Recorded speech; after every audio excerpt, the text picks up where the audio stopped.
Salam sejahtera dan salam Sarawak Maju Makmur bersama saya Janet Bennett. Fokus berita, Kerajaan Sarawak bakal menerima sebuah kereta hidrogen daripada syarikat pengeluar kenderaan terkemuka iaitu BMW.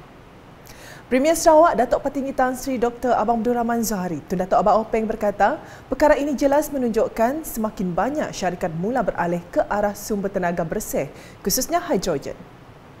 Ludi tok tak sidak BMW dah ngeluar kereta hidrogen. Jadinya nak pergi dengan Putrajaya model car 5 series BMW. Tapi Putrajaya ada hidrogen. Jadi sidak hantar sinyal nak hantar ke Kuching. Biarlah Kuching gunakan BMW 5 series. Jadi saya kata okeylah, state government ambil kereta ya. Dan menjadi model kereta. Jadi maknanya semua menuju ke hidrogen because it's cleanest energy. Beliau berkata demikian ketika berucap dalam majlis perasmian penutupan Jabatan Tanah dan Survey Sarawak Landas Summit 2024 di Pusat Convention Borneo Kuching pada Sabtu. Dalam pada itu, Datuk Petinggi Abang Zohari menegaskan Sarawak perlu memanfaatkan kekuatan dalam pengeluaran tenaga untuk memajukan ekonomi negeri ini. Ujarnya dengan adanya kekuatan ini, ia dapat membezakan Sarawak daripada negeri lain untuk memajukan ekonomi sendiri maupun Malaysia. My view is that for Sarawak, we must know the strength of Sarawak. Then you can move forward. You must have the strength. Once you analyze your strength, then you focus on your strength. Some people say comparative advantage, our advantage over our competitors. Then I share with them, for Malaysia to move forward, Sarawak will focus on our strength. Mungkin negeri lain, kekuatannya lain. Negeri kita, kekuatannya ialah tenaga. So the Sarawak government focus on tenaga and the rest is consequential to tenaga. Pada majlis tersebut, Premier Sarawak telah meluluskan dana sebanyak RM5 juta kepada Landas bagi tujuan latihan dan pembangunan modal insan. Datuk Petinggi Abang Zohari turut menyampaikan trofi kemenangan Landas dalam International Conventions on Quality Control Circle ICQCC 2023 yang telah diadakan di Beijing, China. Selain itu, beliau bersama div-div kenamaan lain berkesempatan menyempurnakan simbolik memotong kek sempena ulang tahun ke-106 Landas. Berita seterusnya, sebanyak RM33 juta telah diluluskan di bawah Agensi Pembangunan Bahagian Betong BDDA bagi memacu aktiviti pertanian di SPAO yang merupakan kegiatan ekonomi utama di kawasan tersebut. Timbalan Premier Sarawak yang juga ahli Dewan Undangan Negeri Adun Bukit Saban, Datuk Ahmad Douglas Uga Embas berkata, ini akan berasaskan pertanian dengan teknik moden seperti fertigasi dan hidroponik dengan harapan SPAO akan menjadi pengeluar sayur-sayuran, buah-buahan dan makanan. Selain itu, katanya aktiviti ternakan udang karang juga mempunyai potensi di SPAO.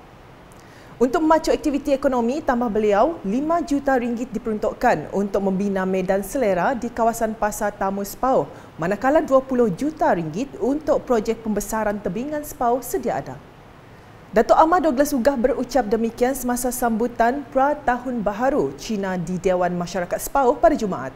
Menteri Infrastruktur dan Pembangunan Pelabuhan Sarawak itu turut mengumumkan berita baik kepada pesakit buah pinggang apabila sejumlah RM5 juta diperuntukkan untuk membina pusat hemodialisis yang akan dibina berhampiran klinik kesihatan SPAO.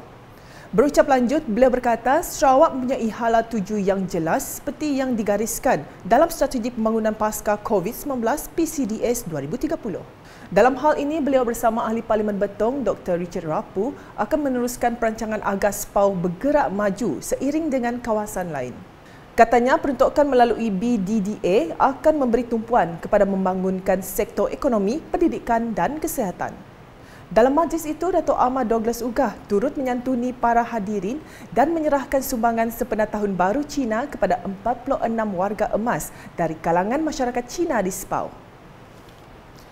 Sementara itu, pengamal media di Sarawak perlu memainkan peranan penting dalam menyampaikan berita-berita yang sahih dan benar, terutamanya mengenai kerajaan sama ada di peringkat negeri maupun persekutuan. Menurut Timbalan Premier Sarawak, Dato' Amar Profesor Dr. Sim Kui Hian, media perlu mempraktikkan sikap profesional dengan hanya melaporkan berita yang benar. Katanya hal ini kerana sikap yang tidak berhati-hati ketika menyampaikan berita mampu menjurus kepada sesuatu perkara yang tidak diingini. 2 or 3 days ago, we go to CNN, and CNN has a report saying that how the bad news, the AI, and all those win the election. Not those who work hard to win the election. So we have to be very careful. Beliau berkata demikian ketika berucap dalam Majlis Apresiasi Media Anjuran The Federations of Chinese Associations Kuching Semerahan Enserian Division di Kuching pada Sabtu. Justru Dato' Amar Dr. Sim menyeru agar pengamal media di Sarawak sentiasa bersikap profesional dalam menyampaikan berita mereka dan membantu usaha kerajaan negeri meluaskan perkhidmatan mereka di seluruh Sarawak. Selain itu, katanya komuniti Cina turut menghargai jasa dan kepentingan media dalam membantu melaporkan aktiviti mereka sepanjang tahun. Di Kota Semerahan pula, seramai 3,688 peserta yang menyertai pocong-pocong Semerahan Marathon berjaya mencatat rekod dalam Malaysian Book of Record MBOR. Menteri Belia, Sukan dan Pembangunan Usahawan Sarawak, Datuk Seri Abdul Karim Rahman Hamzah berkata, aktiviti pocong-pocong itu telah disertai oleh warga Kota Semerahan, termasuk Kuching. Menurut beliau, ia merupakan acara tarian pocong-pocong terbesar di Malaysia dan mencatatkan rekod baharu bagi peserta paling ramai mengambil bahagian dalam aktiviti berkenaan. Saya dapat melihat juga dengan adanya acara seperti ini yang memberi keceriaan kepada masyarakat setempat dan saya difahami bahawa mereka yang terlibat dalam pocong-pocong ini bukan saja orang Semerahan, ramai yang datang daripada kawasan Kuching untuk bersama-sama pada pagi ini. Beliau berkata demikian ketika ditemui media selepas menyempurnakan program Pocong-Pocong Marathon sempena mini karnival usahawan desa Kota Semerahan 2024 di pekarangan Majlis Pembandaran Kota Semerahan MPKS pada Sabtu. Datuk Seri Abdul Karim menambah, pocong-pocong merupakan acara yang unik dan diminati oleh pelbagai kaum di Sarawak dan ia sudah menjadi kebiasaan dalam apa jua acara. Jelas beliau, ia juga menunjukkan acara temasya sedemikian dapat merapatkan hubungan dan memberi keceriaan kepada masyarakat. Terdahulu, sijil pengiktirafan telah diserahkan oleh pihak MBOR kepada Timbalan Menteri Kemajuan Desa dan Wilayah merangkap Ahli Parlimen Kota Semerahan, Datuk Rubiah Wang. Manakala Kementerian Pendidikan kini sangat komited untuk mencapai pendidikan bertaraf dunia dengan memperbaiki mutu dan memetabatkan pendidikan negara ke arah standard yang lebih tinggi agar mampu bersaing dengan negara luar. Menteri di Jabatan Premier Sarawak, Datuk Seri John Sikitayai berkata, sebagai negara yang pesat membangun, sektor pendidikan perlulah berkembang dan mengalami anjakan paradigma yang dapat merintiskan alaf baru dalam segala aspek. Menurutnya, Sarawak sangat bertuah di bawah kepimpinan Premier Sarawak, Datuk Patinggi Tan Sri Dr. Abang Abdul Rahman Zahari, Datuk Abang Openg kerana amat menitik beratkan penggunaan bahasa Inggeris di peringkat sekolah rendah seawal darjah 1 ke arah pencapaian World Class Education.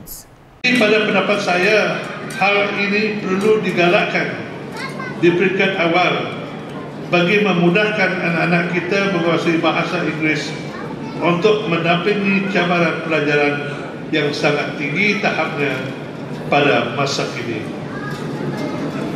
Walaupun kita berada di pendalaman, tetapi tidak mematahkan semangat kita untuk berjuang bersama-sama andai kita dapat menguasai bahasa Inggeris dengan sepenuhnya. Beliau berkata demikian semasa berucap pada Majlis Apresiasi Kanak-Kanak Tabika Taska Jabatan Kemajuan Masyarakat Kemas Parlimen Selangau di Sibu pada Sabtu. Justru Datuk Seri John Siki menyeru agar semua ibu bapa sama-sama mendukung hasrat kerajaan ke arah matlamat meningkatkan taraf pendidikan. Tegasnya, salah satu cabaran sebagai guru masa kini adalah sikap dalam kalangan ibu bapa yang sangat mendahulukan kehendak anak-anak jika dibandingkan zaman dahulu. Ujarnya lagi, ada di antara mereka yang sanggup menularkan seorang guru semata-mata kerana telah menegur kesalahan yang dilakukan oleh anak mereka. Yang terkini, ramai di kalangan ibu bapa yang mendolakkan silibus yang tinggi bagi mata pelajaran matematik yang mungkin mencabar tahap kemampuan anak-anak untuk menguasainya. Tapi saya percaya setiap apa yang telah dilaksanakan oleh kerajaan telah dinilai terlebih dahulu sebelum sesuatu perkara dilaksanakan.